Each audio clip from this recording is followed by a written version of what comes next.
कैसे हो friends. Last time हमने हमारे चैप्टर 3 में प्लास्टिक्स के बारे में हमने लर्न किया था। ठीक है, हमने देखा था थर्मोप्लास्टिक और थर्मोसेटिंग। फिर से एक बार हम देख लेते हैं थर्मोप्लास्टिक किसे कहते हैं। कि जो कोई भी प्लास्टिक है, अगर हम उसको हीट करते हैं तो उसका जो शेप है वो चेंज हो जाता है, तो उसको कहते हैं थर्मोप्लास्टिक। और जिसको हीट करते हैं और उसका शेप चेंज नहीं होता है उसको बोलते हैं थर्मोसेटिंग। उसमें बेकेलाइट और मेलामाइन भी हमने देखा था। Now we continue plastics as materials of choice. Today if we think of storing a food item, water, milk, pickles, dry food, etc. Plastic containers seem most convenient. अब देखिए हमारे घर में कोई भी है, चाहे पानी हो या मिल्क हो या कोई भी फूड आइटम हो, तो हम सभी के सभी हम कहाँ रखते हैं? प्लास्टिक में रखते हैं। ठीक है, कोई भी प्लास्टिक कंटेनर हो वहाँ पे हम रखते हैं। This is because of their light weight, lower price, good strength and easy handling. तो उसकी कैरेक्टरिस्टिक हम क्यों रखते हैं? तो पहला एक उसका वेट होता है, क्या होता है? लाइट होता है। फिर प्राइस भी एकदम चिपेस्ट होती है, लोअर होती है। उसकी मजबूताई यानी स्ट्रेंथ भी अच्छी होती है और हम उसको इजी से हैंडलिंग भी कर सकते हैं। Being lighter as compared to metals, plastic are used in cars, aircraft and spacecraft too. Metals के साथ हम कंपेयर करें तो वो बहुत ही हल्का है। और प्लास्टिक कहाँ कहाँ पे यूज़ होते हैं? कार के पार्ट्स में, एयरक्राफ्ट के पार्ट में, स्पेसक्राफ्ट के पार्ट में। The list is endless if we start counting articles like slippers, furniture, decoration pieces etcetera. अगर हम बात करें तो इसका कोई एंडिंग ही नहीं है, क्योंकि अगर हम कहीं से भी स्टार्ट करें तो प्लास्टिक तो डेली लाइफ में हम यूज़ करेंगे ही, चाहे वो स्लीपर हो या फर्नीचर हो या फिर कोई डेकोरेशन वाली चीज़ हो। इट मीन्स प्लास्टिक हर जगह यूज़ होता है। Now the next, plastic is non reactive. अब प्लास्टिक को नॉन रिएक्टिव क्यों कहा जाता है? You know that metals like iron get rusted when left exposed to moisture and air. हमें पता है कि अगर आयरन को हम खुली जगह में रखते हैं या फिर वो वाटर के संपर्क में आता है तो क्या होता है? आयरन है उसको काट लग जाता है, तो यानी वो रिएक्ट करता है। लेकिन प्लास्टिक है वो वाटर और एयर दोनों में से किसी के साथ वो रिएक्ट नहीं करता है। They are not corroded easily, that is why they are used to store various kinds of material. Plastic है वो कोई भी जात का रिएक्शन नहीं देता है, इसलिए उसको बोलते हैं non reactive. Plastic is light, strong and durable. Plastic है वो वेट में हल्का है, मजबूत भी है और ज़्यादा टिकाऊ भी है। टॉक टू योर पेरेंट्स और grandparents about the types of bucket that were used in the past. आपको अपने घर पे अपने पेरेंट्स को पूछना है कि आप किस किस टाइप्स के बकेट है वो यूज़ करते थे पहले। What is the material of the bucket of mugs you are using today? आज के ज़माने में बकेट और मग्स में कौन कौन से प्लास्टिक मटेरियल यूज़ होते हैं? What are the advantages of using a plastic container? Since plastic is very light, strong, durable and can be molded into different shapes and size, it is used for various purpose. अब यहाँ पे देखिए plastic का जो characteristic है वो हमें याद रखना है। एक तो वेट में लाइट है, स्ट्रॉन्ग है, ड्यूरेबल है, ज़्यादा टिकाऊ है और किसी भी शेप्स और साइज़ में हमें मिल सकता है। हम उसको किसी भी शेप्स में बदल सकते हैं। It is used in various purpose. कहीं जगह, बहुत सारी जगह पे हम उसको यूज़ कर सकते हैं। Plastics are generally cheaper than metals. Metal से ज़्यादा सस्ता होते हैं। They are widely used in industry and for household articles. अगर हमारे घर में भी कोई चीज़ है तो वहाँ भी हम प्लास्टिक मटेरियल का यूज़ करते हैं। इंडस्ट्री है तो वहाँ पे भी प्लास्टिक मटेरियल का यूज़ होगा। Make a list of different types of plastics. हमें प्लास्टिक्स की हम डिटेल कर सकते हैं कि हम कहाँ कहाँ प्लास्टिक मटेरियल यूज़ करते हैं। अब यहाँ पे है प्लास्टिक आर पुअर कंडक्टर्स, यानी प्लास्टिक है उसमें बिजली और जो गर्मी होती है, हीट देते हैं, तो उसकी कोई असर नहीं होती, उसकी कोई इफेक्ट ही नहीं होती। देखते हैं। You have learned about the plastics are poor conductors of heat and electricity. Plastics are poor conductor. That is why electrical wires have plastic covering and handles of screwdrivers and made of plastics. जो electric wire है उसका जो ऊपर उसको cover किया जाता है तो वहाँ पे प्लास्टिक मटेरियल का यूज़ होता है, क्योंकि उसमें बिजली का इफ़ेक्ट है वो उसमें नहीं होता है, और उसको हीटिंग करे तो भी उसको कोई इफ़ेक्ट नहीं होता है। मान लीजिए अगर स्क्रू ड्राइवर है तो स्क्रू ड्राइवर के एंडिंग में जो पार्ट होता है वो कौन सा होता है, प्लास्टिक का होता है। क्योंकि कभी भी अगर हम कोई इलेक्ट्रिक वर्क करते हैं तो जब हम उसके हैंडल से यूज़ करते हैं तो हमें कुछ भी होता नहीं है, इसलिए वो सभी प्लास्टिक्स के बने हुए होते हैं। इसलिए ये कंफर्म होता है कि वो पुअर कंडक्टर है। As mention above, handles of frying pans are also made of plastic. सभी के सभी प्लास्टिक्स के बने हुए थे। Now plastics find extensive use in the health care industry. अब प्लास्टिक के यहाँ पे यूज़ हमें बताया गया है कि कहाँ कहाँ पे यूज़ होते हैं। एक तो हेल्थ केयर इंडस्ट्री है, वहाँ पे यूज़ होते हैं। Some example of their are in the package of tablets. हमारी जो टेबलेट्स होती है उसके पैकिंग में प्लास्टिक मटेरियल का यूज़ होता है। Threads used for stitching wounds. अगर हमें कहीं पे ईजा हुई है तो जो धागे से जो उसको स्टिच लेते हैं तो उसमें भी प्लास्टिक मटेरियल का यूज़ होता है। सिरिंज है, ठीक है, हम जब इंजेक्शन लगाते हैं तो उस सिरिंज में भी प्लास्टिक मटेरियल का यूज़ होता है। और डॉक्टर के जो ग्लव्स होते हैं उसमें भी प्लास्टिक मटेरियल का यूज़ होता है। Special plastic cookware is used in microwave ओवन्स। अब हमें भी पता है कि खाना अच्छी तरह से पकाने के लिए हम माइक्रोवेव ओवन का इस्तेमाल करते हैं, तो उसमें हम कोई स्पेशल टाइप के प्लास्टिक का मटेरियल ही यूज़ कर सकते हैं। क्योंकि अगर ज़्यादा हीट होती है तो खाना है, जो फूड है वो ख़राब नहीं होना चाहिए, तो उसमें जो कंटेनर होते हैं वो अच्छे प्लास्टिक के होने चाहिए। Teflon is a special plastic on which oil and water do not stick. यहाँ पे आपको रिमेंबर कर लेना है कि टेफ्लॉन ऐसा एक स्पेशल मटेरियल है जिसमें ऑयल और वाटर है वो चिपक नहीं जाता है। डू नॉट स्टिक यानी वो नॉन स्टिक कोटिंग है। तो टेफ्लॉन है is the most popular in plastic material, तो हमें ये अच्छे से याद रखना है। Fire proof plastics. Although synthetic fibers catches fire easily, it is interesting to know that the uniforms of firemen have coating of melamine plastic to make them flame resistant. हमें पता है कि प्लास्टिक है तो कोई भी सिंथेटिक फाइबर है तो वो अगर आग कहीं पे भी लग जाती है तो वो इजीली कैचेस कर लेते हैं, उनमें से जल्दी आग लग जाती है।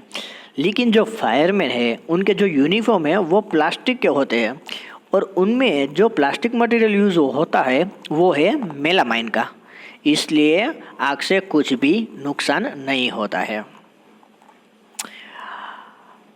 अब हमें देखना है plastics and the environment. Plastics और एनवायरनमेंट के बीच कौन सा रिलेशन है? When we go to the market, we usually get thing wrapped plastic or packed in polythene bags. हम मार्केट जाते हैं तो कोई भी मटेरियल है, कोई भी प्लास्टिक बैग है तो उनमें प्लास्टिक मटेरियल का ही यूज़ होता है, या प्लास्टिक बैग ले लो या कुछ भी ले लो। That is one reason why plastic waste keep getting accumulated in our homes. इसलिए हम ज़्यादा से ज़्यादा उसका यूज़ प्लास्टिक मटेरियल में करते हैं। Ultimately plastic finds its way to the garbage. हम क्या करते हैं कि जो कोई भी प्लास्टिक जो इकट्ठा होता है वो हम कचरे में डाल देते हैं। फिर मेजर प्रॉब्लम ये है कि उसका डिस्पोजल हम नहीं करते, हम कहीं पे भी फेंक देते हैं, उसका कोई सॉल्यूशन नहीं करते हैं। A material which gets decomposed through natural process such as action by bacteria is called biodegradable. यहाँ आपको याद रखना है बायोडिग्रेडेबल किसे कहते हैं कि मान लीजिए कोई भी प्लास्टिक अगर कहीं पे भी पड़ा है तो नेचुरल प्रोसेस के थ्रू अगर बाय बैक्टीरिया अगर वो डीकम्पोज हो जाता है तो उसको बोलते हैं बायोडिग्रेडेबल, और अगर वो डीकम्पोज नहीं होता है तो उसको बोलते हैं नॉन बायोडिग्रेडेबल। ये डिफरेंस हमें याद रखना है दोनों के बीच, कौन सा बायोडिग्रेडेबल है और कौन सा नॉन बायोडिग्रेडेबल। अब यहाँ पे आपको टेबल में सम एग्जांपल्स आपको दिए गए हैं, देखते हैं हम कौन कौन से एग्जांपल हैं। फर्स्ट है peels of vegetables and fruits, left over food stuff.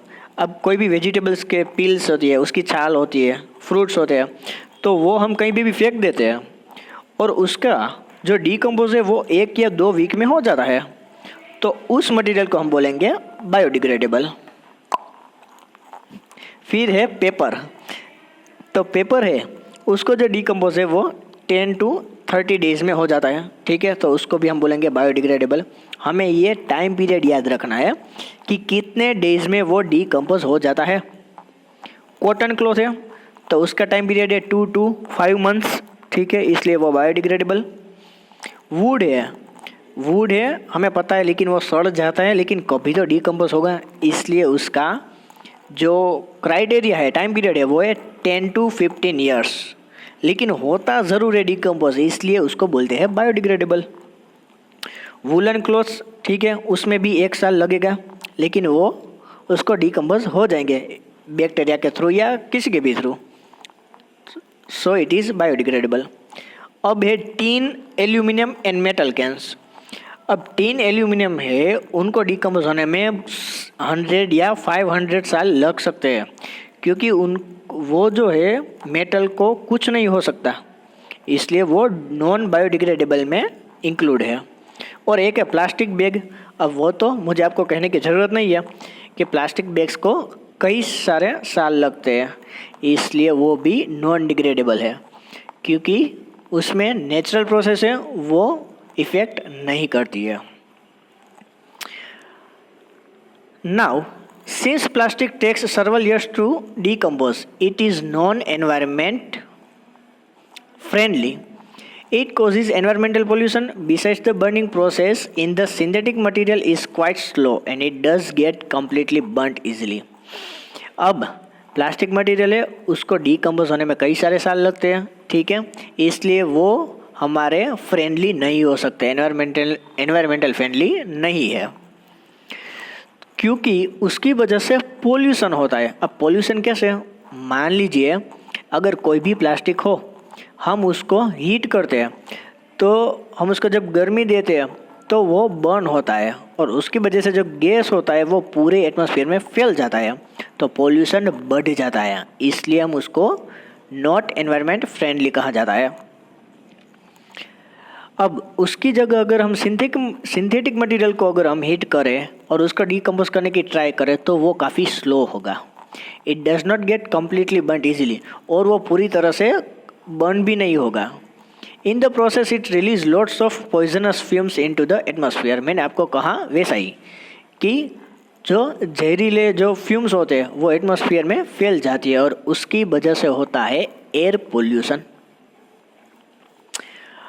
अब यहाँ पे आपको कहा गया है कि अगर हम प्लास्टिक को हम शॉर्ट में देखेंगे कि प्लास्टिक मटेरियल अगर हम कहीं पे भी फेंक देते हैं तो उसका क्या होता है, तो यहाँ पे आपको कहा गया है कि एनिमल है तो वो क्या करते हैं, ये कचरा खाते हैं, गार्बेज है वो ईट करते हैं, और फिर वो उनके पेट में चला जाता है, और अगर उससे कोई भी अगर डिसीज़ होते हैं तो वो उन एनिमल्स को भी होते हैं।